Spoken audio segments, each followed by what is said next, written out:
ইরাকের প্রেসিডেন্ট সাদ্দাম হোসেনকে যখন রশিতে ঝুলানো হয় তখন সবচেয়ে বেশি তার লাশে তুতু ছিটিয়েছিল ইরাকের জনগণ, কারণ সাদ্দাম হোসেন তার জনগণের উপর ভরসা করেছিল।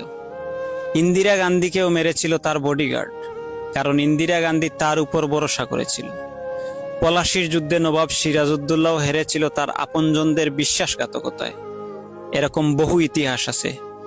যারাই কাউকে ভরসা করেছিল তারাই চরমভাবে ঠকেছে। আপনি জানেন কি আপনাকে সবচেয়ে বেশি কষ্ট কে দিতে পারে? আপনি সবচেয়ে বেশি যাকে ভরসা করবেন সেই মানুষটাই। এ পৃথিবীটা কেউ কারো নয়, একমাত্র আপনি ছাড়া আপনার সাথে কেউ নেই। সবাই সুখের ফেরিওয়ালা। দুঃখ যদি কেউ কিনতে আসে তবুও বিনিময় চায়। তাই কখনো কাউকে ভরসা করার মতো হাতটা দিবেন না।